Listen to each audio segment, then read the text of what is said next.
اس میں خاوند کی جو مالی حیثیت ہے اس لحاظ سے یہ اخراجات ہوں گے۔ تو اللہ تعالیٰ ماتا سورہ بقرہ میں جب اللہ تعالیٰ نے بچے کی رضاعت کا ذکر کیا تو بچے کی رضاعت کے حوالے سے اس کی اجرت کا ذمہ دار کون ہے؟ اصل تو باپ ہے، اور بعض اوقات باپ فوت ہو جاتا ہے تو باپ کی جگہ پر جو اس کا سرپرست ہوتا ہے وہ اس کا ذمہ دار ہے۔ وَعَلَى الْمَوْلُودِ لَهُ رِزْقُهُنَّ وَكِسْوَتُهُنَّ بِالْمَعْرُوفِ سورہ بقرہ میں، کہ جس کا بیٹا ہے اس کے اوپر ذمہ داری ہے اس کو دودھ پلانے والی چاہے ماں ہو یا کوئی دوسری عورت ہو، ان کی کھانے پینے کی ضروریات، ان کے کپڑوں کی ضروریات کس کے اوپر ہے؟ کہ جو بچے کا باپ ہے، جو بچے کا باپ ہے یعنی خاوند، اس کے اوپر ذمہ داری ہے کہ بیوی کے کھانے پینے کی، اس کی کپڑوں کی، ان چیزوں کی ضروریات کو پورا کرے۔ اور بالمعروف یہ وہ ضابطہ ہے جو اللہ نے دیا ہے۔ معروف کیا ہے؟ عرف کے مطابق، عرف کے مطابق یعنی امیر آدمی کا کسی خاص ماحول معاشرے میں، ہر ماحول معاشرے میں اخراجات کا معاملہ الگ ہوتا ہے، سمجھے نا؟ تو کسی خاص ماحول معاشرے میں ایک امیر آدمی کے اخراجات کیسے ہوتے ہیں، غریب آدمی کے کیسے ہوتے ہیں، اسی اللہ تعالیٰ نے اس کے لیے کوئی خاص حد نہیں رکھی، اتنا خرچہ ہو۔ معروف یعنی جو دستور کے مطابق، عرف کے مطابق ہے۔ اور اسی طرح اللہ تعالیٰ نے جب مردوں کو عورتوں کے اوپر ذمہ دار مقرر کیا ہے تو ذمہ دار مقرر کرنے کی دو بڑی وجہ بیان کی ہیں۔ وہ کیا ہے؟ ایک تو اللہ تعالیٰ نے خود جو ہے مردوں کو جسمانی طور پر ان چیزوں کے لحاظ سے جو قوت طاقت صلاحیتیں دی ہیں اس لحاظ سے، اور دوسرا وَبِمَا أَنفَقُوا مِنْ أَمْوَالِهِمْ، اور جو اپنے مال خرچ کرتے ہیں۔ تو اللہ نے مالی طور پر، ہم نے صاحب پہلے بھی ذکر کیا تھا کہ مالی طور پر گھر کے معاملات میں شادی بیاہ کے بعد جو بھی کچھ ہے ساری کی ساری ذمہ داریاں خاوند کے اوپر ہے، وہ اس کا ذمہ دار ہے، بیوی اس کی ذمہ دار نہیں ہے، سمجھے نا؟ بیوی کمائے، بیوی کما کے لائے، ایسی کوئی اسلام کے اندر ان چیزوں کا کوئی تصور نہیں ہے۔ ہاں الگ بات ہے کہ اگر بیوی شرعی دائرے کے اندر رہتے ہوئے اپنے خاوند کی مدد کر سکتی ہے، خاوند دیکھے کہ اس کی انکم تھوڑی ہے جس سے گھر کے اخراجات پورے نہیں ہوتے، اور بھی شرعی دائرے کے اندر، پردے کے اندر رہتے ہوئے اگر ایسے جائز کام کر سکتی ہے کہ جس میں خاوند کی تعاون ہو جائے تو ایک مناسب چیز ہے، لیکن وہ اس کی ذمہ دار نہیں ہے، سمجھے نا؟ اس طرح حکیم بن معاویہ قشیری کی حدیث ہم نے پہلے بھی ذکر کی تھی کہ آپ صلی اللہ علیہ وسلم سے پوچھا گیا کسی مرد پر عورت کا کیا حق ہے، کسی مرد کے اوپر اس کی بیوی کا کیا حقوق ہیں؟ تو آپ ماتے ان تطعمها اذا طعمت وتكسوها اذا اكتسيت، کہ جب تم کھاتے ہو تو اس کو کھلاؤ اور جب تم پہنتے ہو تو اس کو پہناؤ۔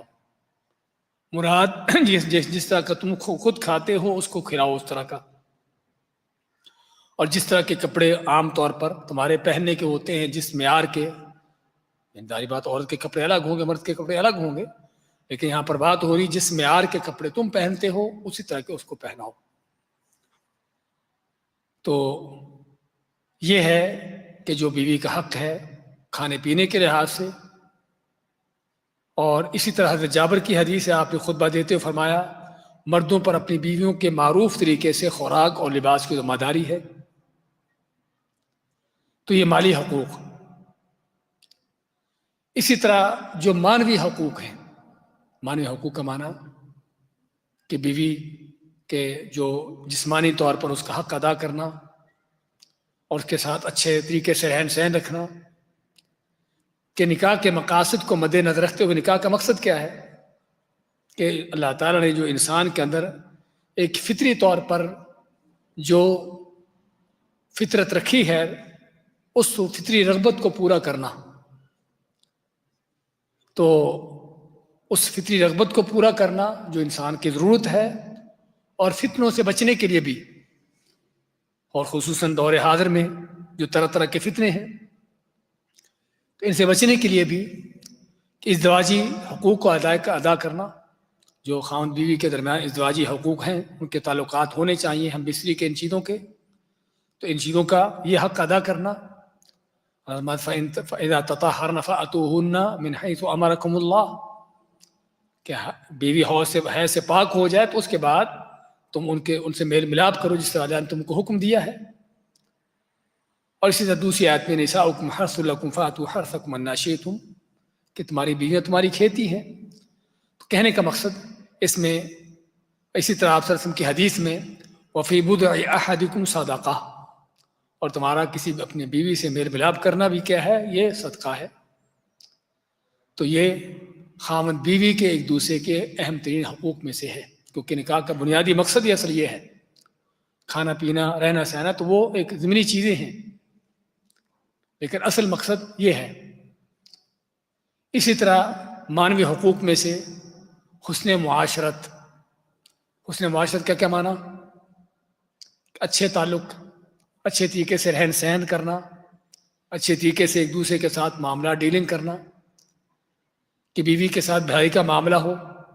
وعاشروہن بالمعروف، کہ ان سے رہن سہن رکھو اچھے طریقے سے معروف کے مطابق. لہذا شوہر کو چاہیے کہ اپنی بیوی کے ساتھ حسن سلوک کرے، اس کا ہمدرد مہربان ہو، اس کی لغزشوں پر صبر کرے، اس کے بارے میں حسن ظن رکھے. امت خیرکم خیرکم لأہلہ، کہ تمہیں سب سے بہتر کون ہے، کہ جو اپنے گھر والوں کے لیے بہتر ہے. سب سے بہتر وہ ہے جو اپنے گھر والوں کے لیے بہتر ہے. تو یہ ہے بیوی کے ساتھ حسن معاشرت، رہن سہن ان چیزوں میں. اور حسن معاشرت میں عاشروہن کو جو لفظ ہے بڑا وسیع لفظ ہے، اس میں ہر چیز آتی ہے. بات چیت میں، بیٹھنے اٹھنے میں، ڈیلنگ معاملے میں، سمجھے نا، تو ہر چیز اس میں آتی ہے. حتیٰ کہ جسمانی طور پر بھی، یعنی کہ اپنے آپ کو صاف ستھرا رکھنا اور ان چیزوں کا اہتمام کرنا، یہ سارے حسن معاشرت کے اندر آتے ہیں. اور بلکہ اس حسن معاشرت کے اندر صرف بیوی کی حد تک نہیں، بعض اوقات بلکہ اس سے بڑھ کر بیوی کے جو رشتہ دار ہیں، یعنی دوسرے معنی میں جو سسرال ہیں، وہ بھی اسی میں آتا ہے. کہ بعض اوقات بیوی سے تو بڑا اچھا تعلق ہے، لیکن سسرال والوں کے ساتھ معاملات خراب ہیں، تو ظاہری بات ہے وہ یعنی بعض اوقات گھر کے برباد ہونے کا ذریعہ بنتے ہیں بلا وجہ اگر معاملات خراب کیے ہوئے، ایسی چیزیں. اسی طرح اگر ایک سے زیادہ بیوی ہے، 5واں پوائنٹ، تو عدل و انصاف. عدل و انصاف رات گزاری میں، ٹائم دینے میں، رہنے سہنے میں ایک دوسرے کے ساتھ، ان کے نان نفقے میں، ان کی ضروریات میں، سمجھے نا، ان چیزوں کے اندر برابری کا معاملہ ہو. فَإِنْ خِفْتُمْ أَلَّا تَعْدِلُوا فَوَاحِدَةً، اسی اللہ تعالیٰ نے یعنی کہ جب سورۃ النساء میں نکاح کا ذکر کیا ہے، میں کہ نکاح کرو 2 2 3 3 4 4 سے، لیکن اگر تم کو اس بات کا خطرہ ہو کہ عدل نہیں کر سکو گے تو صرف پھر ایک، پھر ایک سے زیادہ کی اجازت نہیں ہے اگر عدل نہیں کر سکو گے. اور حضرت انس بن مالک کی حدیث میں ہے، آپ صلی اللہ علیہ وسلم کی 9 بیویاں تھیں، جب ان میں باری تقسیم فرماتے تو پہلی باری والی بیوی کے پاس 9ویں رات ہی پہنچتے.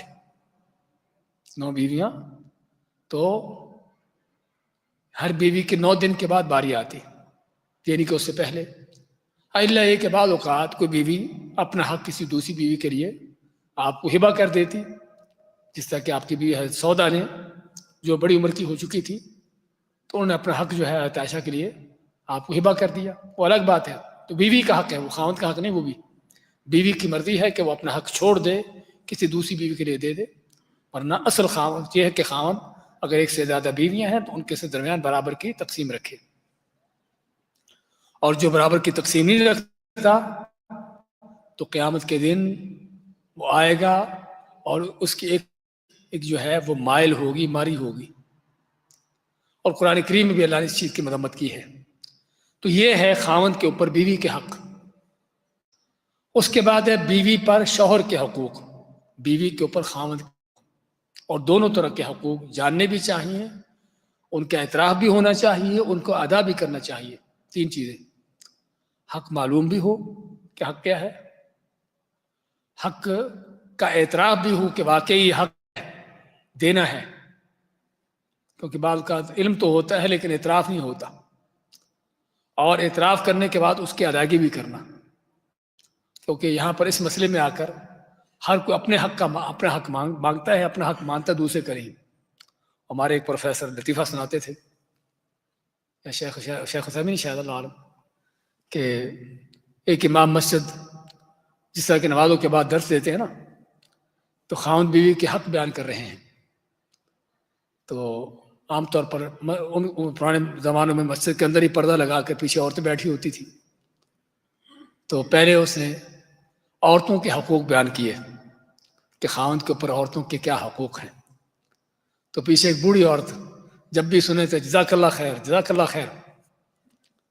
اچھا، اس کے بعد جب اس نے بیوی کے اوپر خاوند کے حقوق شروع کیے، ہذا من چیز سے کیا فلان، کیا سمجھے کہ تو اپنی جیب سے کہہ رہا ہے، اپنی طرف سے لگا رہا ہے، تو یہ حقیقت ہے۔ تو اس لیے دونوں طرف کے حقوق جو ہے معلوم ہونے چاہیے، ان کا اعتراف بھی ہونا چاہیے، ان کی ادائیگی بھی ہونی چاہیے۔ تو بیوی پر خاوند کے کیا حقوق ہیں؟ بیوی پر پہلے ہم نے ذکر کیے ہیں خاوند کے اوپر بیوی کا حقوق، اب بیوی کے اوپر خاوند کے حقوق۔ تو اللہ تعالیٰ جو احکم الحاکمین ارحم الراحمین ہے، رب کائنات کی رہنمائی کے مطابق بیوی پر شوہر کے حقوق بہت عظیم ہیں۔ قرآن کریم میں فرماتا ہے وَلِلرِّجَالِ عَلَيْهِنَّ دَرَجَةٌ۔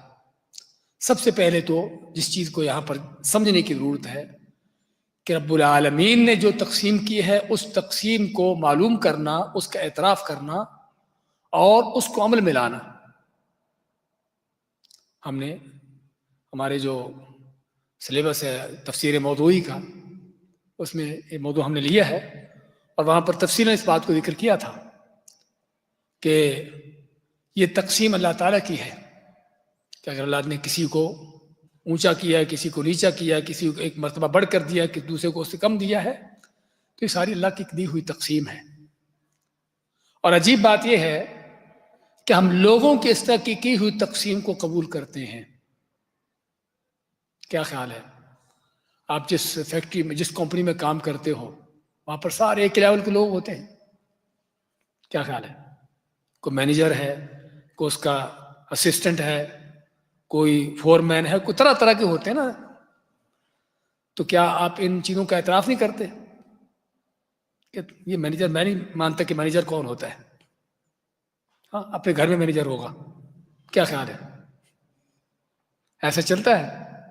نہیں، بلکہ لوگوں کی ہوئی تقسیم، اس کو مینیجر کس نے بنایا؟ اللہ نے بنایا ہے، ہاں کسی انسان نے بنایا، اللہ کی تقدیر سے ویسے تو بنا ہے، لیکن کسی انسان نے اس کو مینیجر مقرر کیا ہے، لیکن ہم اس تقسیم کو تسلیم کرتے ہیں، قبول کرتے ہیں، بلکہ اس کے مطابق چلتے ہیں۔ لیکن جب اللہ تعالیٰ کی طرف سے تقسیم ہوتی ہے تو وہ آکڑ جاتے ہیں، ہم نہیں مانتے، اور یہی اصل کفر ہے، اصل یہی کفر ہے۔ اور اس موضوع کو سمجھنے کی ضرورت ہے کہ موضوع آسان نہیں ہے، خطرناک موضوع ہے، کہ جو اللہ تعالیٰ کی ہوئی تقسیم کو قبول نہیں کرتا، اس پر اس کو اعتراض ہے اور کہتا ہے غلط ہے، وہ کھلا کافر ہے۔ سمجھے نا؟ اس لیے موضوع آسان نہیں ہے، اتنے بہت خطرناک موضوع ہے۔ تو سب سے پہلے تو ضرورت ہے انسان کو اللہ کی جو کی ہوئی تقسیم ہے، مرد کو کہ اللہ نے کیا صلاحیتیں دی ہیں، اس کی کیا ذمہ داریاں ہیں، عورتوں کو کیا صلاحیتیں دی ہیں، اس کی کیا ذمہ داریاں ہیں، ان سبھی چیزوں کو معلوم بھی کرنا چاہیے۔ اللہ کی ہوئی اس تقسیم کو معلوم کر کے اس کا اعتراف بھی ہو اور عملاً بھی اس کو نافذ کیا جائے، کیونکہ آج کے شیطان انسانیت کے دشمن، صرف اسلام کے دشمن نہیں، وہ چاہتے ہیں کہ آدمی بغاوت کرے ان چیزوں سے، اللہ کی ان فطری تقسیموں کا باغی ہو۔ تو اس لیے ہم نے سب سے پہلے یہاں پر مقدمہ پیش کیا ہے کہ یہ تقسیم احکم الحاکمین کی ہے، کہ جو کائنات میں سب سے بہتر فیصلے کرنے والا ہے، ارحم الراحمین کی ہے، جو سب سے بڑھ کر مہربان ہے، اور جو رب کائنات ہے، آپ کا اور میرا مالک ہے سبھی کا، اس کی تقسیم ہے، اس کی رہنمائی کے مطابق بیوی پر شوہر کے حقوق عظیم ہیں. ان میں سب سے پہلا کیا ہے؟ وَلِلرِّجَالِ عَلَيْهِنَّ دَرَجَةٌ، کہ مردوں کا ان کے اوپر ایک درجہ ہے. یہ درجہ اللہ نے مقرر کیا ہے، اس کو قبول کرنا چاہیے، اس کو تسلیم کرنا چاہیے. اسی طرح رسول کریم صلی اللہ علیہ وسلم نے فرمایا، اگر میں اللہ کے علاوہ کسی کو سجدہ کرنے کا حکم دیتا تو عورت کو حکم دیتا کہ اپنے شوہر کو سجدہ کرے. عورت اپنے رب کا حق ادا نہیں کر سکتی جب تک وہ اپنے شوہر کا حق ادا نہ کرے. اسلام کے اندر کسی کو سجدہ کرنے کی اجازت نہیں ہے، نہ سجدہ جو عام سجدہ ہوتا اور نہ سجدہ تعظیمی، حتیٰ کہ جھکنے کی بھی اجازت نہیں ہے. لیکن آپ مانتے ہیں کہ اگر میں اجازت دیتا کسی کو تو عورت کو حکم دیتا کہ خامد کو سجدہ کرے، جس کا اس کا بڑا حق ہے. اور یہ ابن ماجہ کی صحیح حدیث ہے. اور بیوی پر شوہر کے حقوق میں سے کیا ہے؟ سب سے پہلا شوہر کے راز کی حفاظت کرنا. یہ صرف شوہر پر نہیں بلکہ ایک دوسرے کے یعنی یہاں پر ہم بیان کرنا چاہیں گے کہ شوہر بیوی کے حقوق کے حوالے سے کچھ وہ حق ہیں کہ جو مشترکہ ہے. حسن معاشرت، ایک دوسرے کے ساتھ اچھا رہن سہن، دونوں کے، بیوی پر خاوند کا، خاوند پر بیوی کا، دونوں کا حق ہے ایک دوسرے کا. ایک دوسرے کے رازوں کا خیال کرنا، دونوں کا حق ہے ایک دوسرے پر. سمجھے نا؟ تو اسی طرح یعنی کہ خاوند کے معاملات کا خیال کرنا، بیوی کے معاملات کا خیال کرنا، دونوں کے ایک دوسرے پر حق ہے. عزت و احترام سے پیش آنا، دونوں کے ایک دوسرے پر حق ہے. ایک دوسرے کے خاندان، ان کے گھر والوں کی طرف یعنی کہ ان کے ساتھ جو ہے حسن سلوک سے پیش آنا، دونوں کے ایک دوسرے پر حق ہے. تو بعض حقوق مشترکہ ہیں. تو راز کی حفاظت صرف خاوند پر نہیں بلکہ بیوی پر بھی، بیوی کا خاوند، خاوند کا بیوی، دونوں پر ایک دوسرے کے رازوں کی حفاظت کرنا یہ فرض ہے. اور اس کو کسی کے سامنے ظاہر نہ کرنا. فالصالحات قانتات حافظات للغیب بما حفظ اللہ. لیکن عورتوں کے حوالے سے خصوصاً چونکہ اللہ تعالیٰ نے قرآن کریم میں ذکر کیا ہے اس لیے اس کا ذکر کیا، ورنہ تو یہ دونوں کے لیے یہ مشترکہ حقوق میں سے ہے کہ نیک فرمانبردار عورتیں وہ ہیں کہ جو خاوند کی عدم موجودگی میں بے حفاظت الہی، اللہ تعالیٰ کی حفاظت سے نگہداشت رکھنے والی ہیں. اس طرح بھلائی کے کاموں میں اس کی اطاعت کرنا. خاوند کی اطاعت اللہ نے بیوی پر فرض کی ہے ان چیزوں میں جس میں اللہ کی نافرمانی نہ ہو.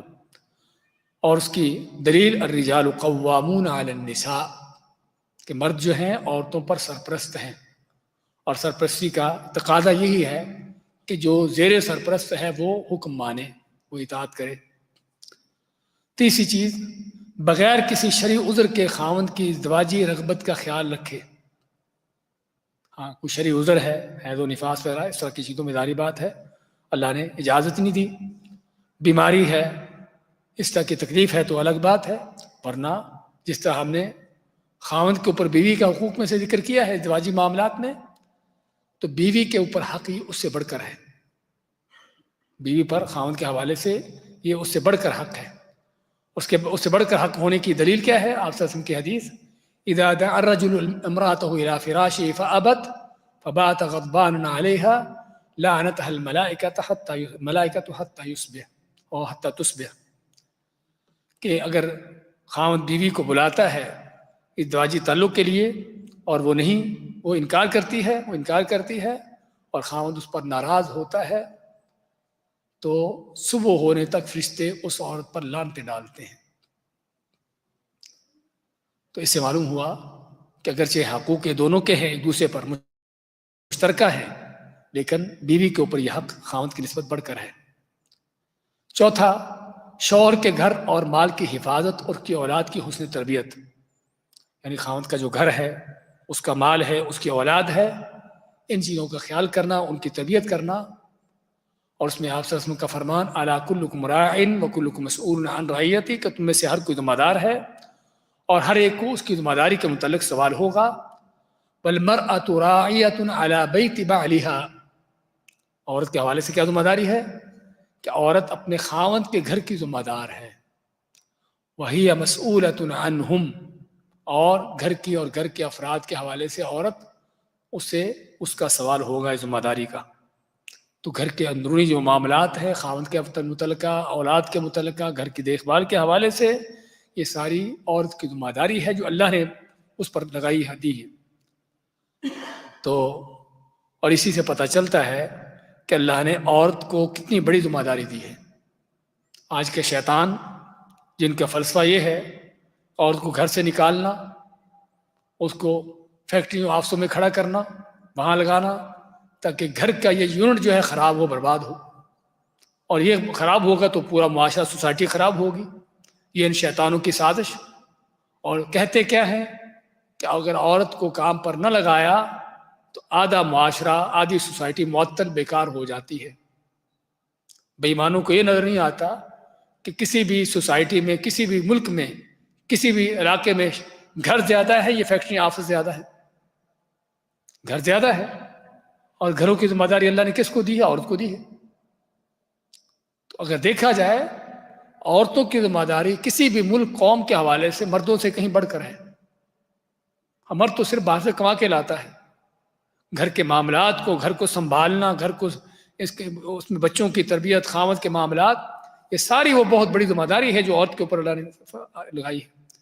لیکن ان بے ایمانوں کے وہ نہیں چاہتے کہ گھر سنورے، گھر برباد ہوں، تاکہ اسی سے پھر قومیں برباد ہوں۔ اور آج دیکھ رہے ہیں ان قوموں کا حال کیا ہے کہ جانوروں سے بدتر ان کی زندگی۔ تو اسی طرح ایک دوسری روایت میں آپ صلی اللہ علیہ وسلم کا فرمان ہے وَلَكُمْ عَلَيْهِنَّ أَلَّا يُؤْتِئَنَّ فُرَشَكُمْ أَحَدٌ تَكْرَهُونَ، کہ تمہارے گھروں میں، تمہارے بستروں پر کوئی ایسا شخص نہ بیٹھے جو تم کو ناپسند ہو۔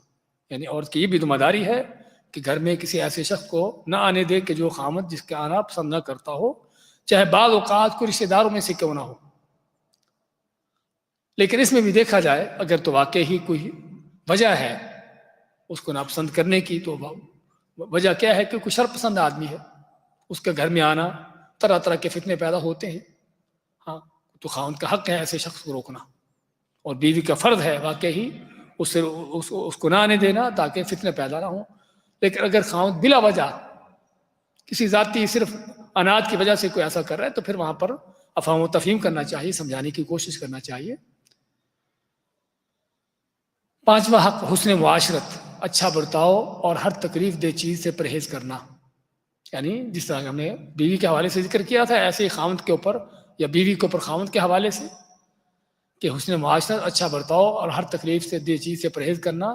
جیسے کہ نبی صلی اللہ علیہ وسلم فرمایا لا تؤذي امرأة زوجها في الدنيا الا قالت زوجته من الحور العين لا تؤذيه قاتلك الله، کہ جب بھی کوئی عورت دنیا میں اپنے خامد کو کسی طرح کی کوئی اذیت تکلیف دیتی ہے تو جنت میں اس کی بیوی جو حور العین سے ہے وہ کہتی ہے کہ قاتلک اللہ، یعنی اللہ تجھے ہلاک کرے، کہ اس کو اذیت نہ دے، فإنما هو عندك دخیل، کہ تو یہ تیرے پاس مہمان ہے، یوشک ان یفارقک الینا، قریب ہے کہ وہ تجھے چھوڑ کر ہمارے پاس آ جائے، یعنی فوت ہو جائے۔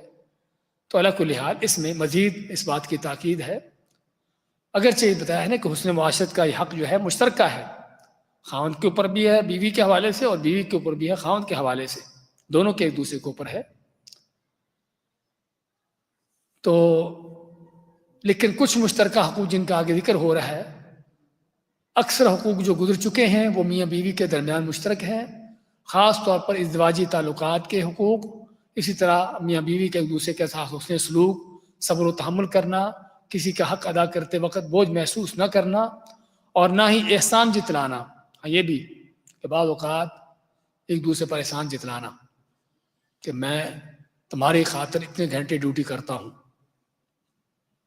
اس کی خاطر کرتے ہو تو اللہ نے تم کو ذمہ داری دی ہے، تمہاری ڈیوٹی ہے، تمہارا کام ہے کہ گھر کے اخراجات پورے کرنا، نہیں ڈیوٹی کے بغیر کر سکتے ہو تو کر لو، سمجھے نا۔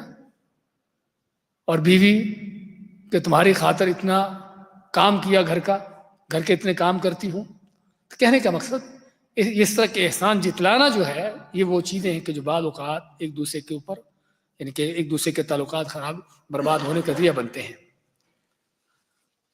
اور اس کا بنیادی جو قاعدہ ہے وَعَاشِرُوهُنَّ بِالْمَعْرُوفِ، ہم نے پہلے بھی ذکر کیا ہے کہ حسن معاشرت جو ہے یہ بہت وسیع باب ہے، بہت وسیع، اس میں بہت سی چیزیں آ جاتی ہیں۔ اور وَلَهُنَّ مِثْلُ الَّذِي عَلَيْهِنَّ بِالْمَعْرُوفِ، ایک دوسرے کے حقوق بیان کرتے ہوئے عورتوں کے لیے اسی طرح کے حق ہیں جس طرح کے ان کے اوپر حق ہیں.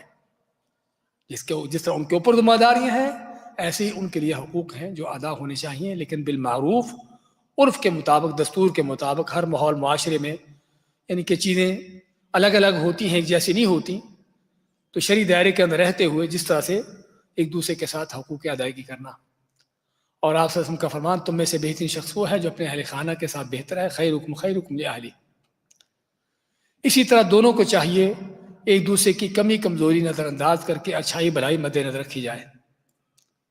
گھر کو چلانے کے لیے ایک بہت بڑا جو ہم کو قاعدہ کلیہ دیا گیا ہے قرآن کریم میں بھی اور احادیث میں بھی، وہ کیا ہے کہ ایک دوسرے کی اچھائیوں پر نظر رکھنا اور کمیوں کمزوریوں کو نظر انداز کرنا. اور کمی کمزوری سے مراد وہ کمی کمزوری کہ جس کا تعلق دین سے نہ ہو. دینی کمزوری کو نماز نہیں پڑھتا، نماز میں غفلت ہے، اس میں کوئی کمپرومائز نہیں. عقیدے میں خرابی ہے، اس میں کوئی کمپرومائز نہیں. یہاں پر واقعی فرض ہے کہ ایک دوسرے کو بتانا سمجھانا، حتیٰ کہ اگر معاملہ اس حد تک ہے کہ شرک تک معاملہ پہنچتا ہے یا بے نماز ہے کوئی، تو ویسے ہی نکاح ہی باقی نہیں رہتا. ان کا ایک دوسرے سے الگ ہونا ضروری ہے، سمجھے نا. لیکن بات یہاں پر یہ ہو رہی ہے کہ جو گھریلو معاملات ہیں کہ فرض کرو کہ گھر کے کام کاج کے حوالے سے کوئی کمی کمزوری ہے، کھانے پکانے کے ان چیزوں کے اندر کوئی مہارت وہ چیز نہیں ہے، کہ وہ ہنر نہیں ہے، علمی لحاظ سے کوئی کمی کمزوری کسی ان چیزوں کے لحاظ سے، تو یہ وہ چیزیں ہیں کہ جس میں جو ہے ایک دوسرے کے ساتھ کمپرومائز کرنا، ان میں ایک دوسرے کو ان خامیوں کمزوریوں کو نظر انداز کرنا. لیکن اگر اخلاقی لحاظ سے، دینی لحاظ سے کوئی کمی کمزوری ہے تو اس کا اصل یہ ہے کہ اس کی اصلاح کی جائے. اگر اصلاح ہوتی ہے تو ٹھیک، اگر معاملہ عقیدے کی حد تک پہنچتا ہے، کفر کی حد تک پہنچتا ہے، تو پھر اس میں کوئی مزید گنجائش نہیں. وعاشروهن بالمعروف ان کرهتموهن فعسى ان تكرهوا شيئا ويجعل الله فيه خيرا كثيرا. کہ ممکن ہے کہ تم جن چیزوں کو ناپسند کرتے ہو تو تمہاری جس چیز کو جو ناپسند چیز ہے اللہ تعالیٰ اسی میں تمہاری بہت بڑی خیر و برکت رکھتے. یعنی کسی ایک چیز جانب کمزوری ہے، علمی لحاظ سے کمزوری ہے، گھر کے کام کاج میں وہ ہنر، وہ چالاکی چستی نہیں ہے کام کرنے کی، فرض کرو، لیکن عورت جو ہے وہ حدار ہے اور یعنی کہ معاملات کو چلانے میں اپنی طرف سے پوری کوشش کر رہی ہے، سمجھے نا، تو بدخواہ نہیں ہے، تو اس کی اچھی خوبیاں ہیں. تو کہنے کا مقصد ہے کبھی کسی چیز میں کمزوری ہے، خاوند کے لحاظ سے بھی کسی چیز میں کمزوری ہے، مالی لحاظ سے اونچ نیچ ہوتی رہتی ہے کیونکہ اللہ تعالیٰ کی تقدیر سے ہے. تو ان چیزوں کے اندر ایک دوسرے کے ساتھ کمپرومائز کرنا یہ بہت اہم چیزیں ہیں. اور حدیث میں بھی فرماتے ہیں کہ لا یفرق مؤمن المؤمنہ، کہ کسی مومن مسلمان کو مومن عورت سے نفرت نہیں کھانا چاہیے. ان کرہ منہا خلقا رضی منہا خلقا آخر، اگر اس کی کوئی اس کی چیز اچھی نہیں لگتی تو دوسری چیز اس کی اچھی بھی ہوتی ہے. تو یہ چیزیں ہیں. اور بعض سلف کا صالحین کے آیت کی تفسیر میں کہتے ہیں کہ ممکن ہے کہ جو بیوی فرض کرو تم کو ناپسند ہے کسی وجہ سے، اللہ تعالیٰ تم اسی بیوی سے تمہیں وہ اولاد دے دے کہ جس اولاد کی اچھی تربیت کر کے ان کو تیرے لیے صدقہ جاریہ بنا دے، تیری زندگی آخرت کا، دنیا آخرت کا کامیابی کا ذریعہ بن جائے. اور یہ ہوتا ہے. تو یہ ہے خاوند بیوی کے حقوق کے حوالے سے مختصر جو بیان کیا گیا ہے. پانچواں مسئلہ، نکاح کا اعلان. نکاح اور زنا میں فرق یہ ہے کہ نکاح اعلانیہ ہوتا ہے، سر عام ہوتا ہے اور لوگوں کے علم میں لا کر کیا جاتا ہے، جبکہ زنا بدکاری چھپ کر اور خفیہ انداز سے ہوتا ہے. اس لیے قرآن و حدیث میں نکاح کا اعلان کرنے کا حکم دیا گیا ہے. نکاح کا اعلان اور اس کا اظہار اور اس پر دف، حتیٰ کہ دف بجانا تک مسنون ہے. دف بجانے کا مقصد بھی کیا ہے؟ دف بجانا، پہلی بات تو دف بجانا کس کے لیے ہے؟ کہ مرد اور عورتوں سبھی کے لیے ہے. جب ہم احادیث کو دیکھتے ہیں تو پتہ چلتا ہے کہ صرف عورتوں کے لیے، مردوں کے لیے نہیں ہے. ہمارے بعض لوگ جو دف کو لے کر وہ مردوں تک بھی لے آتے ہیں وہ بجائیں، یہ سنت کے خلاف ہے. اور اگر کوئی کہے کہ ویسے ہی ناجائز ہے تو بھائی نہیں ہوگا، کیونکہ آپ کے زمانے میں مرد دف نہیں بجاتے تھے، عورتیں بجاتی تھی، اور جہاں بھی دف بجانے کا ذکر آتا ہے عورتوں کے حوالے سے آتا ہے۔ لیکن دف ہوتی کیا ہے؟ ہاں، کیا ہوتی دف؟ ہاں بتائیے۔ ڈھول کی طرح، ہاں ڈھول کی طرح، تبلے کی شکل میں۔ ڈھول ذرا بڑا ہوتا ہے، تبلہ چھوٹا ہوتا ہے، لیکن تبلہ دونوں طرف سے بند ہوتا ہے، اور دف جو ہے ایک طرف سے بند ہوتی ہے، دوسری طرف سے کھلی ہوتی ہے، سمجھے نا؟ یہ دف ہے۔ ایک تو یہ ہے دف جس کو بجانے کی اجازت ہے۔ دوسرا، دف کو بجانے کے لیے عورتوں کو اجازت ہے، عورتوں کے لیے ہے، مردوں کے لیے نہیں ہے۔ تیسرا، دف بجانے کی جو اجازت دی گئی ہے وہ عام، بغیر کسی سروں کے، بغیر کسی نغموں کے، کیونکہ اگر دف بجاتے ہوئے بھی اس میں موسیقی کا انداز پیدا ہو جائے، جو عام گانے موسیقی کے انداز ہوتے ہیں، میوزک کے جو انداز ہوتے ہیں، تو تب وہ بھی جائز نہیں، بلکہ صرف مقصد جو ہے دف کی آواز پیدا کرنا تاکہ لوگوں کو پتہ چلے کہ یہاں پر نکاح ہو رہا ہے، سمجھے نا؟ اچھا، آج کل کیا لوگ کرتے ہیں نکاح کے لیے، کوئی جا رہے ہیں لوگ تو گاڑیوں کے ہارن بجاتے ہیں، کیا خیال ہے؟ یہ بھی دف کے حکم میں ہے؟ اب بعض علماء کہتے ہیں کہ ہاں یہ بھی دف کے حکم میں ہے۔ یہاں پر بھی شاید کم ہی دیکھا ہم نے، لیکن سعودیہ میں اکثر بیشتر ایسا ہوتا ہے کہ جب بھی لوگ کوئی نکاح وغیرہ میں، شادی میں جا رہے ہوتے ہیں، گاڑیاں آگے پیچھے، تو ہارن بجاتے ہیں، اور پتہ چل رہا ہوتا ہے کہ واقعی کوئی نکاح شادی کا پروگرام ہے۔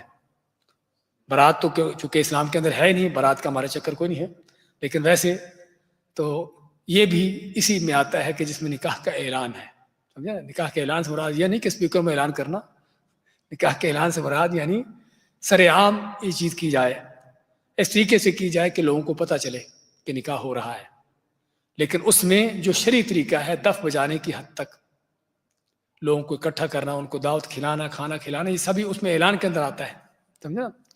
نکاح کے لیے ان کے دعوت نامے بھیجنا، دعوت دینا لوگوں کو، یہ سبھی اعلان کے اندر آتا ہے۔ تو اعلان کے بہت سے طریقے ہیں۔ ہاں غلط ہے نا، مردوں کے لیے بتا رہا ہوں کہ آپ کے زمانے میں مردوں کا دف بجانے کا کوئی ذکر ملتا ہی نہیں ہم کو، عورتیں ہی دف بجاتی تھی۔ ہاں ہارن جو ہے ظاہر بات، وہ تو اگر مرد چلا رہے ہیں مرد ہی بجائیں گے، لیکن ہم بات کریں دف کی، کیونکہ اصل میں اس دف کے اس حدیث کو جو ہے نا بعض لوگوں نے بڑے غلط انداز سے اس کو استعمال کرنے کی کوشش کی ہے، حتیٰ کہ ان کے جو گانے میوزک ہیں، ان کی جو بےہودگی ہے، وہ سبھی کو اس پر لے آتے ہیں کہ دیکھو دف بجانے کی۔ اس لیے ہم بتا رہے ہیں کہ دف بجانے کے انداز، اس کا بجانے کے کس کو بجانا ہے، اور یہ ساری چیزیں مخصوص طریقے سے ہیں کہ جو سنت میں ہیں۔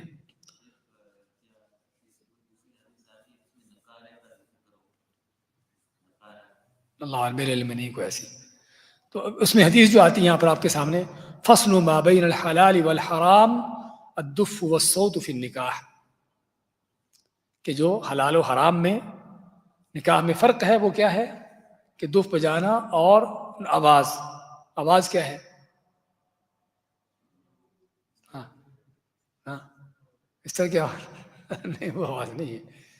اس میں جائز قسم کے کچھ شعر پڑھے جا سکتے ہیں، سمجھے نا؟ اور احادیث میں آتے ہیں بعض شعر کہ یعنی کہ رخصتی کرتے ہوئے یا اس طرح سے ایک موقع پر اتیناکم اتیناکم، وہ اس طرح کے الفاظ آتے ہیں، سمجھے نا؟ اسی طرح ایک شادی کا موقع تھا تو حضرت عائشہ، آپ نے فرمایا حضرت عائشہ کو کہ انصار کے لوگ ان چیزوں کو اپنے چاہتے ہیں، نشید کو شعر پڑھے جانا، تو جائز قسم کے شعر جس میں کوئی بےہودگی کا انداز نہ ہو، بےہودہ قسم کی غزلیں نہ ہو، ایسے شعر پڑھے جانا یہ بھی جائز ہے۔ تو اس میں کہ میوزک نہ ہو، بغیر میوزک کے ہوں، سادہ انداز سے ہوں، اور اس میں کسی غلط اس میں الفاظ نہ ہوں، تو ایسے جائز شعر پڑھا جانا بھی جائز ہے۔ تو یہ ہے نکاح کا اعلان۔ چھٹا مسئلہ، ولیمہ کی دعوت۔ اسلام کے اندر جو شادی نکاح کے موقع پر ہے کھانے کا، وہ صرف ایک ہی کھانا ہے، اور وہ ولیمہ ہے، سمجھے نا؟ جو سنت طریقہ ہے وہ ولیمہ ہے. بارات وغیرہ سارے یہاں ہندوؤں کے رسم و رواج ہیں، مسلم اسلام کے اندر اس کا کوئی تصور نہیں ہے. اور بلکہ اسلام کے تصور نہیں، بلکہ اسلام کے سراسر خلاف یہ چیز ہے. اللہ تعالیٰ نے عورت کے حوالے سے، جسے ہم پہلے بھی ذکر کر چکے ہیں، کہ مالی طور پر کسی طرح کی مدد نہیں ڈالی. اور برات کیا ہے کہ جس میں خاوند اور اس کے سارے رشتہ دار، عزیز و اقارب، اس کے سارے دوست ایک بڑا مجمع لے کر کیا ہے عورت کے گھر میں جا بیٹھتے ہیں کھانے کھانے کے لیے. تو حقیقت میں کمینگی کی انتہا یہ کمینہ قسم کی حرکت ہے، اور ہندوؤں کے رسم و رواج میں سے ہے کہ جو اسلام کے بالکل سراسر خلاف ہے، اسلام کے مقاصد کے خلاف ہے. ہاں الگ بات ہے کہ بعض اوقات کیا ہوتا ہے کہ لڑکی والے ان کے بھی اپنے رشتہ دار کافی ہوتے ہیں، اور اس طرح کے موقع پر وہ بھی شادی کھانے میں شریک ہونا چاہتے ہیں، اور لڑکے والے بھی ان کے ولیمہ کرتے ہیں، لیکن ان کا ولیمہ اتنا بڑا نہیں ہوتا کہ جس میں وہ لڑکی کے سارے وہ رشتہ دار اس میں آ سکتے ہوں. تو پھر بعض اوقات کیا ہوتا ہے کہ لڑکی والے اپنی طرف سے اپنے رشتہ داروں کو کھانا کھلانے کے لیے، خاوند کے لوگوں کو نہیں، اپنے رشتہ داروں کو کھانا کھلانے کے لیے کوئی اگر اس طرح کا دعوت کا انتظام کر لے تو اس حد تک ہم کہیں گے کہ وہ دعوت ہے، اس کو برات کا نام نہ دیا جائے. کیونکہ برات تو ہمارے ہاں جو رسم ہے کہ خاوند اپنی طرف سے پوری وہ جتھا لے کر جاتا ہے، سمجھے نا، ہاں وہ ہے برات جو غلط ہے.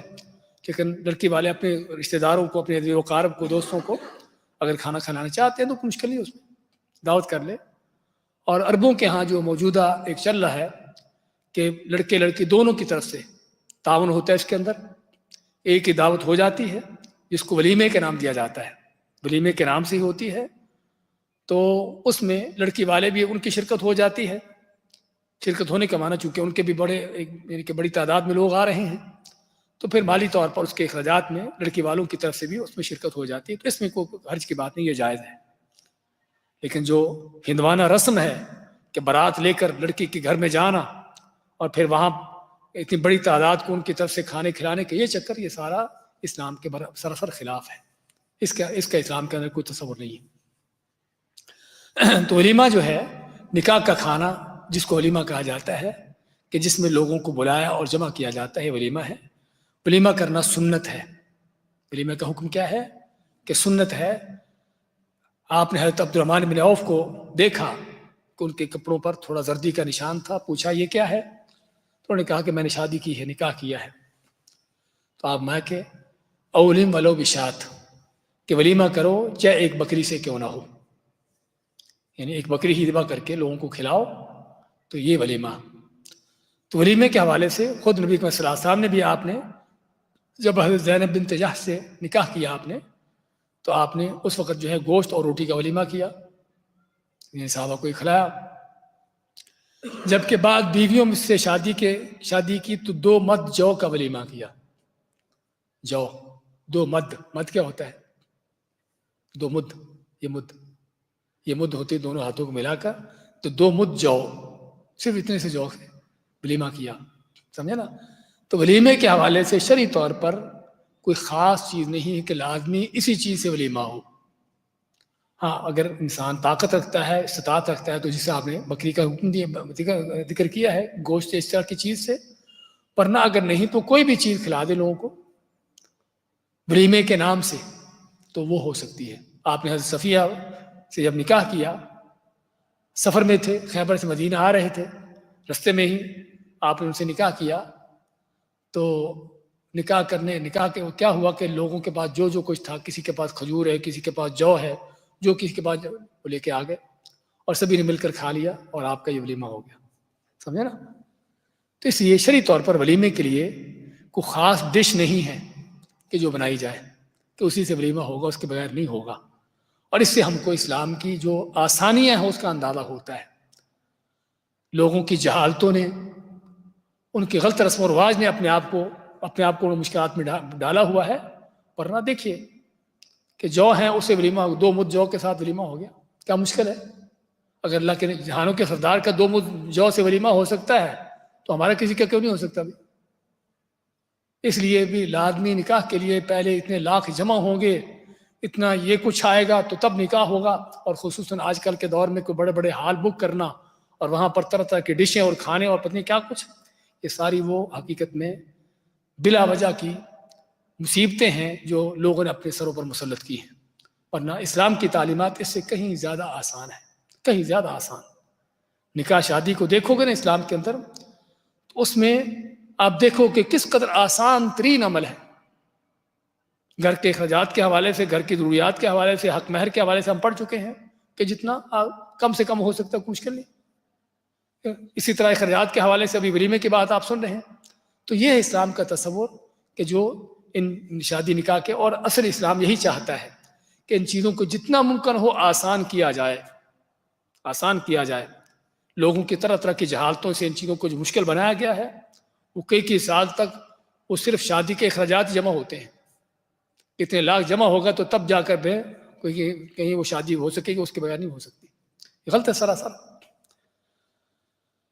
اچھا، اس کے بعد جہاں تک ولیمے کے کھانے کو بدترین کھانا قرار دیا گیا ہے، آپ کا فرمان ہے شر الطعام طعام الولیمہ، کہ سب سے بدترین کھانا ولیمے کا کھانا ہے۔ کیوں؟ یدعا لہا الاغنیاء ویترک الفقراء، کہ جس میں عام طور پر مالدار لوگوں کو دعوت دی جاتی ہے، بلایا جاتا ہے، اور فقیروں غریبوں کو چھوڑ دیا جاتا ہے، جو بیچارے اصل حقدار ہیں، جو اصل حقدار ہیں ان کو چھوڑ دیا جاتا ہے، اور جو حقدار نہیں ہیں ان کو بلایا جاتا ہے۔ تو ولیمہ اس کو اس لیے سب سے بدترین کھانا کہا گیا۔ لیکن اگر اس چیز کو ختم کر دیا جائے کہ ہر طرح کے لوگوں کو بلایا جائے، رشتہ دار بھی ہیں، دوست بھی ہیں، امیر بھی ہیں، غریب بھی ہیں، تاکہ یہ شر الطعام نہ رہے۔ آپ کا یہ بیان کرنے کا مقصد یہ ہے کہ تاکہ لوگ صرف بڑے بڑے لوگوں کو بلانے کے بجائے اصل ان کو بلائیں جو غریب فقیر ہیں۔ ہاں ٹھیک ہے، رشتہ دار ان کو بلائیں، لیکن ساتھ غریبوں کو شامل کیا جائے، تاکہ اس کھانے کی جو قباحت ہے وہ ختم ہو جائے۔ تو اسی طرح ساتوں مسئلہ ولیمے کے حوالے سے، ولیمے کی دعوت کو قبول کرنے کا حکم، اس کے بارے میں آپ صلی اللہ علیہ وسلم کا فرمان ہے اذا دعی احدکم الی الولیمۃ فلیأتها، کہ جب کسی کو ولیمے کی دعوت دی جائے تو اس کو آنا چاہیے۔ اور ابو ہریرہ کی حدیث میں آپ ماتے ہیں ومن لم یجب الدعوۃ فقد عصى اللہ ورسولہ، اور جس نے ولیمے کی دعوت قبول نہ کی اس نے اللہ اس کے رسول کی نافرمانی کی۔ یعنی ساری دعوتوں میں سے جو کھانے کی دعوت ہے، ان ساری دعوتوں میں جو اہم ترین دعوت ہے جس کو قبول کرنا فرض ہے، واجب ہے، وہ کون سی ہے؟ ولیمے کی دعوت ہے۔ لیکن اس کی بھی شرطیں ہیں، اس کی بھی شرطیں آگے آ رہی ہیں۔ پہلی شرط یہ ہے کہ پہلے دن کا ولیمہ ہو۔ اب آپ کا ولیمہ کئی دن تک چلتا ہے، تو آپ پر اگر آپ کو دعوت دی جاتی ہے ولیمے کے لیے تو کس دن کی دعوت ہو تو آپ پر جانا ضروری ہے، ورنہ ضروری نہیں ہے۔ فقہا کہتے ہیں کہ اگر کئی دن چلنے والا ولیمہ ہے تو پہلے دن کی دعوت واجب ہے، اس کے بعد وہ چلتا رہے مشکل نہیں۔ اگر ایک دن سے زیادہ کا ولیمہ ہو تو دوسرے تیسرے دن جانا مستحب نہیں ہے، پہلے دن چلے گا تو ٹھیک ہے، آپ نے حق ادا کر دیا۔ اور تیسرے دن بلکہ وہ کیسے کہتے ہیں مکروہ ہے۔ ابن مسعود ان کی روایت آتی ہے کہ طعام الولیمۃ اول یوم حق وطعام یوم الثانی سنہ وطعام یوم الثالث سمعہ ومن سمع سمع اللہ بہ۔ فرماتے ہیں کہ پہلے دن کا ولیمہ کھانا حق ہے، یعنی کہ واجب ہے، اور دوسرے دن کا کھانا سنت ہے، اور تیسرے دن کا کھانا محض دکھلاوا اور نمائش ہے۔ تیسرے دن کا کھانا نمائش ہے، کھلانے والا تو کچھ کھائے گا، لیکن کھلانے والے کی بات کر رہے ہیں، وہ نمود و نمائش کر رہے ہیں، میں اتنے دن ولیمہ کھلایا، سمجھے نا۔ اور جو ریاکاری کرتا ہے اللہ تعالیٰ اس کو ریاکاری کی سزا دیتا ہے۔ تو پہلی شرط یہ ہے کہ ولیمہ پہلے دن کا ہو۔ دوسری شرط یہ ہے کہ دعوت دینے والا مسلمان ہو۔ اگر کسی کافر نے آپ کو دعوت دی ہے تو جا سکتے نہیں جا سکتے؟ ہاں جا سکتے ہیں۔ کسی کافر نے اگر ولیمے کی دعوت دی ہے تو اس کی دعوت قبول کی جا سکتی ہے، لیکن فرض نہیں ہے۔ ہاں جانا چاہیں جا سکتے ہیں، لیکن واجب نہیں ہے، بشرطے کہ اس کا کھانا بھی حلال کو، آگے جو شرطیں آ رہی ہیں۔ تیسری شرط دعوت دینے والا کھلم کھلا نافرمانی کرنے والا یا ظالم اور حرام خور نہ ہو۔ بعض اوقات کوئی فاجر فاسق قسم کا آدمی، کوئی ظالم قسم کا آدمی، کوئی حرام خور آدمی آپ کو دعوت دیتا ہے تو ایسے آدمی کی دعوت قبول کرنا واجب نہیں ہے، چاہے ولیمہ بھی کیوں نہ ہو، سمجھے نا۔ اس سے بائیکاٹ کرتے ہوئے، اس کو بتاتے ہوئے کہ تیری دعوت ہم قبول نہیں کرتے، اس وجہ سے اس کو بتایا جائے کہ تیری حرام خوری کی وجہ سے، تیرے فسق و فجور کی وجہ سے ہم دعوت قبول نہیں کرتے۔ اور چوتھی شرط، دعوت خصوصی ہو۔ اگر دعوت عام ہو تو اس میں شرکت واجب نہیں ہے۔ ہاں، مسجد میں اعلان لگا دیا کسی نے، دعوت ولیمہ، آپ نے اعلان پڑھ لیا تو کیا جانا ضروری ہے؟ اب بات کہتے ہیں بھائی ضروری ہے، میں تو آدمی جاؤں گا، کوئی دعوت میں نے پڑھ لی ہے۔ ایسی دعوت ضروری نہیں ہے، سمجھے نا؟ اور واٹس ایپ کے میسج، ہاں خصوصی ہے۔ ہاں، خصوصی اس وقت ہے جب آپ کو خاص طور پر میسج کیا گیا ہے۔ کسی کے پاس 500 آدمی کا براڈ کاسٹ ہے، اسے اعلان ڈال دیا، سمجھے نا، 1 سیکنڈ کے اندر کس کو گیا، کس نے پڑھا، کس نے نہیں پڑھا، کس نے دیکھا، کس نے نہیں دیکھا، یہ اس دعوت عام کے اندر ہے، یہ خصوصی نہیں ہے۔ خصوصی تب ہے کہ جب واقعی خاص طور پر آپ کو آپ کے نام سے دعوت نامہ بھیجا گیا ہے، تو یہ خصوصی ہوگا۔ اگرچہ بعض علماء کہتے ہیں کہ واٹس ایپ کے میسج جو ہے اس طرح کی چیزیں خصوصی دعوتوں میں نہیں آتی۔ علی کل حال اگر کسی کو اس طرح سے خاص دعوت آتی ہے تو اس کو قبول کرنا چاہیے۔ پانچویں شرط، دعوت کا مقصد محبت اور قربت پیدا کرنا ہو۔ لہذا اگر ڈر کی بنا پر دعوت دے رہے یا کسی منصب کی لالچ کی وجہ سے دعوت دے تو اس میں شرکت ضروری نہیں ہے۔ یعنی ایک آدمی بڑا عہدے منصب والا ہے تو یہ دعوت دیتا ہے کہ اس کو نہیں دوں گا تو خرابی کرے گا، یا کوئی خاندان میں کوئی بڑا آدمی ہے تو اس کے لیے دعوت دے رہا ہے کیونکہ اس کو بڑا آدمی اس کو دعوت دے رہا۔ اگر اس طرح کا مقصد ہے اور آپ کو پتہ ہے کہ مجھے دعوت اس انداز سے دی جا رہی ہے تو پھر آپ کی دعوت پہ جانا ضروری نہیں ہے، سمجھے نا؟ دعوت کا مقصد اصل یعنی کہ محبت اور قربت پیدا کرنا ہے۔ چھٹی شرط، دعوت ولیمہ میں کوئی خلاف شرع کام نہ ہو۔ دعوت ولیمہ کے اندر کوئی خلاف شرع کام نہ ہو، اس میں شراب پینا، گانے بجانا، ڈھول باجے بجنا، مرد و عورتوں کا اختلاط یعنی مکس گیدرنگ ہونا، اس طرح کے کام نہ ہوں، حرام کے کھانے وہاں پر نہ ہوں۔ اگر اس میں کوئی ایک فعل بھی ایسا پایا جاتا ہے کوئی حرام کا تو اس میں شرکت کرنا جائز ہی نہیں ہے۔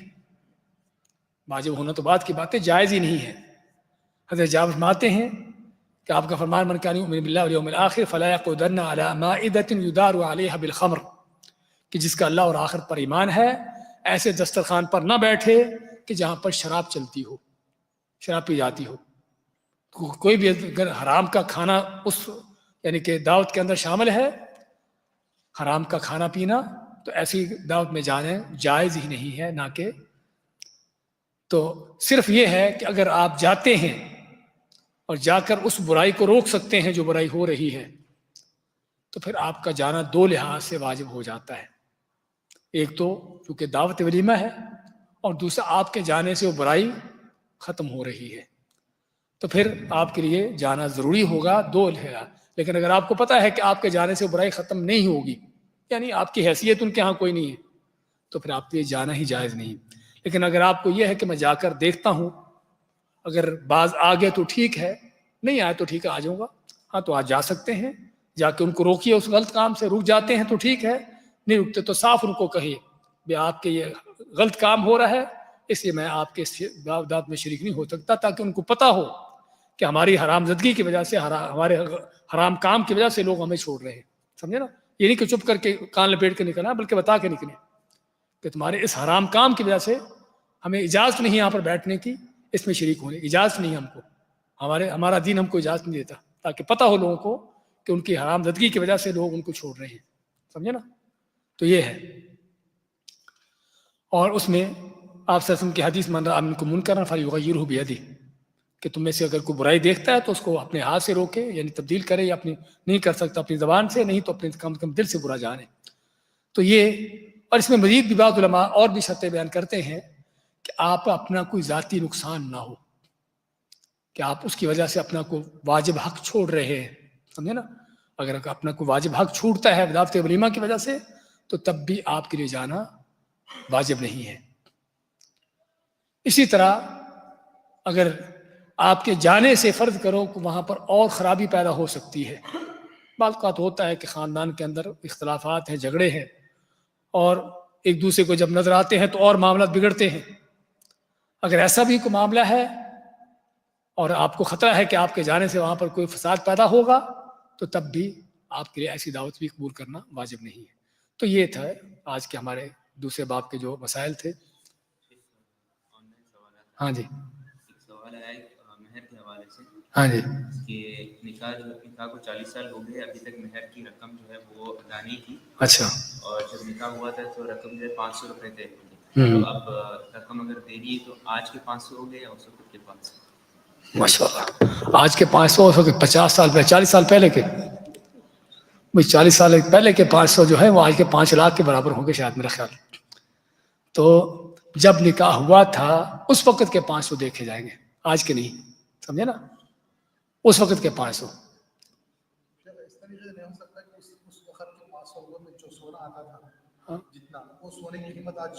ہاں یہ بھی کیا جا سکتا ہے، لیکن اگر سونا نہیں بھی تو ہم دیکھیں گے اس وقت کی 500 کی جو کرنسی تھی اس کی کیا ویلیو تھی.